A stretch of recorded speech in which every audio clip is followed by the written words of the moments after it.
In very, very, very trying times in the United States of America, when big events happen that are literally history unfolding before our eyes, I think it's important for all of us to just pause for a second and take stock of where we were when that epic moment or giant event actually occurred. Take Pearl Harbor, for example. When this movie came out, I was in the movie theater. The sinking of the Titanic, same exact location. However, on January 6th, 2021, I was not in the movie theater. I was in a car dealership, arguing about a Carfax report. You see, one of the things that people might not know, and I didn't know this because I've never purchased a vehicle in my entire life, A, because I live in New York City, and B, because I'm kind of not progressing in life. I'm just making videos on the internet shouting about politics, is that auto outlet shops are incredibly shady. This guy at the car dealership actually tried to tell me that frame damage on a Carfax actually comes from people parallel parking their car in New York City. Frame damage, like I'm an idiot. And he legit brought out the Carfax, showed it to me, glossed over the fact that it said severe accident with maximum amount of damage on it, to say that it was just based on parallel parking. That is what happened to me on Dark Wednesday, which is what I'm not going to be calling the events that happened on January 6th of 2021. And it was at this moment that I glanced past this man who was trying to rip me off, this man who was trying to rob me, this man who was trying to take money out of my pocket based on deception, to see a television talking about Trump supporters storming the Capitol building. Now look, before I show you this crazy event and some of the images associated with this crazy event that are in compliance with YouTube's terms of service, because there are some things I cannot show you because YouTube doesn't treat my channel well, I do want to point out that there is a ton of hypocrisy going around across the internet. There's a ton of hypocrisy from regularly hypocritical sources that I've covered multiple times on this channel. And believe me, I am downloading the videos, I am saving the tweets, I am gathering all the information for a future video. However, one of the things that I often criticize left-wing people for is deflecting and diverting from stories that might make their side look bad immediately because they never want to talk about the issue at hand. So while there is a ton of hypocrisy, meaning like 600 riots in a 90-day period worth of hypocrisy that the left just excused, I do have to point out clearly and obviously that this story doesn't have a lot to do with BLM or Antifa, and jumping immediately to deflecting to that is a tactic that I've called out the left for, and not what I will be doing throughout the course of this video. Those videos will come. Again, saving the tweets, downloading the videos. Anna blocked me on Twitter for promising her a video, and that video is still coming, despite the fact that she broke my heart with that block. Now, while I will in the future be covering people on the left that have no moral legitimacy to condemn any acts of violence from protesters, it is important to say, first and foremost, unequivocally, this was an absolute disaster, and there is no moral justification for storming the Capitol, breaking things, and committing false imprisonment against anybody, including members of Congress. And by the way, when you block off a person's means of escape, that is in fact false imprisonment. Don't let anybody sugarcoat what went on January 6th, 2021. Where were you? I was at a car dealership. So dramatic. I mean, honestly, the videos and images from this event are absolutely insane to watch and look at. Some of them look like they're from some dramatic movie of people storming the White House, and some of them are straight out of a comedy of what people would think the people storming the White House might look like and might do. It was a total mixed bag, but it was all nuts. There were protesters pushing back and fighting the Capitol Hill police on the steps to get into the building. Right-wingers were filming themselves destroying things, breaking windows, breaking into federal buildings, and if you want to do all of that, then there's a political party that will tolerate you up until the point where they win their election. And I wish I could say that damage to public property was the fullest extent of this event, but 5 people died during the course of these events. Now, 3 of them were due to what were called sudden medical emergencies or something to that effect, including one person who reportedly tased themselves and then caused themselves to have a heart attack.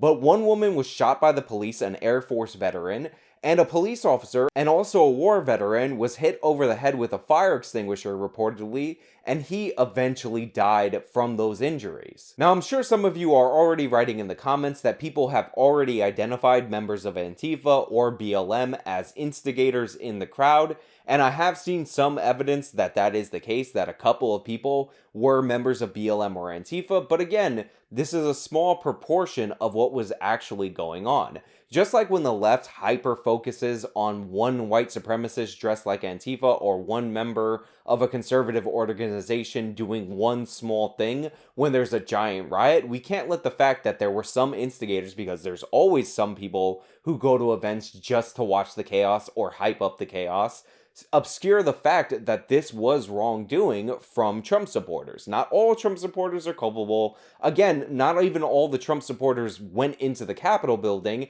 and not even all of those people were destroying stuff in the Capitol building. Obviously, we understand that some people, some small minority, are more culpable and more responsible than others. We all get that. We're adults, we can understand these concepts. But again, these are two separate conversations. One is acknowledging what happened, acknowledging that this was wrong, and pointing out that anybody trying to lure you into storming Capitol Hill again is not on your side. That will end absolutely terribly, and nobody, for any reason whatsoever, should try to attempt to storm the Capitol for any reason in the near future or beyond. You want to protest, you want to do like a sit-in at your representative's office, you want to go visit your congressperson, you want to shout at them.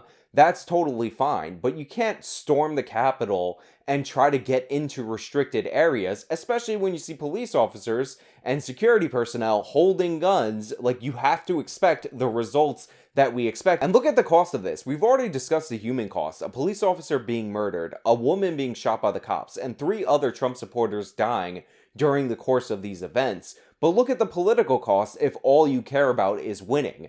No event humanly possible could have been designed on purpose by the Democrats or the far left better to disempower conservatives, Trump, the right wing, or anybody who is not on board with the left or the Democratic agenda. Trump got banned from Twitter. Trump got banned from Facebook. He's been restricted or banned on a number of social media platforms, along with a ton of prominent conservatives. When these people responded by going to their own platforms, members of Congress like Alexandria Ocasio-Cortez started putting pressure on Apple and Google, the people who control 99% of the apps in the world, to ban the alternative apps that conservatives fled to. If you like Trump, he conceded the election the very next day, and if you weren't sure that his political capital had completely dissipated, all of the Republicans basically abandoned him right after this. This was the perfect excuse to do what I was telling you that they were definitely going to do when it was clear that Trump was not continuing on to a second term. Also, and this is incredibly important, this all happened the same exact day that it was announced that the Democrats in the Senate runoffs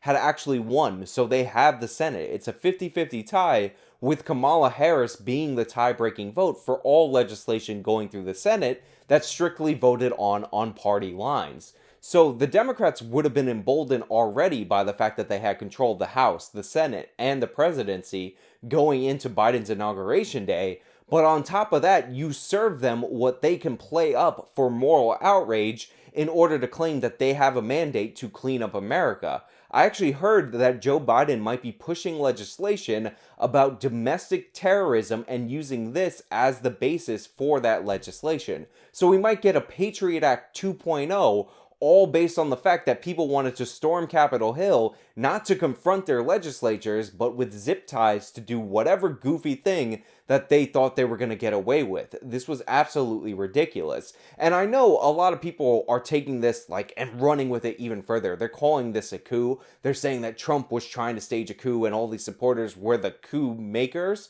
But remember, Trump commands the armed forces. If Trump wanted to attempt a coup, he could just call up the military and order them to do something. And regardless of whether or not we would have gotten the result of them following the orders or them turning on Trump and arresting him for ordering them to do something illegal, we would have had ourselves a military coup. These were his spurgs that were definitely encouraged by their support of him, not directly encouraged by him, that were acting on their own. And in no way, shape, or form was this a sophisticated or any plan that could have led to the replacement of the federal government. So anybody who's overplaying their hand in that manner is being ridiculous. But this was incredibly bad. This was not a good event for the United States of America. And this was after a long year of awful events and terrible images in the United States of America. I'm so tired of seeing broken windows, the police getting pushed back, the police having to give ground to people that don't want to live in a society and follow the rules. I said this before and I'll say it again, the police should have loaded up those pepper balls and never stopped firing them at the rioters until people actually went home. And most importantly, the darkest and deepest tragedy of this fateful day was the fact that it made me incorrect about something, because I made a video about how Trump supporters wouldn't riot, which, by the way, I should have changed that video or made that video about how Trump supporters wouldn't loot, because this video ended up completely disproving my idea that they would not riot. Now, it's just one, but one is enough to prove me wrong, especially when I made an absolutist statement. Now, among all the tragedies in our country, among all the terrible images that we saw on our screen, the fact that I was incorrect and people can now tweet at me and say you were incorrect in this video is probably the biggest tragedy of them all. Now look, I'm trying to keep it light because there is no good news associated with this story. This event was an absolute disaster. It didn't accomplish anything. In fact, all it did was embolden the opposite political positions and goals of what these people actually wanted. And now the Democrats have moral legitimacy according to the media, not according to me and not according to anybody who's been paying attention this last year, to crack down and put pressure on social media companies to crack down even more on dissenting opinions. The Obamas released a statement calling for Twitter and social media companies to ban President Trump and make sure somebody like Trump never comes to power ever again. Look, I don't really have a good closing for this video, but put your comments down below. I'm actually interested in reading what you guys have to say because I'm sure there is a wide array of opinions and a bunch more information because, again, I was kind of playing catch up because I was buying a car when everything started going down, and then by the time I was ready to make this video, the giant crackdown was happening, so I had to get information on that. So I'm interested in the updates and info that you guys have in the comments below. Also join my Discord for the discussion. Other links, including alternative social media platforms, are also in the description. Elijah Schaefer, by the way, who actually goes out and films this, is being cracked down upon because he does journalism, so go over and support him. I'll link some of the stuff that isn't banned also in the description. Till next time, though.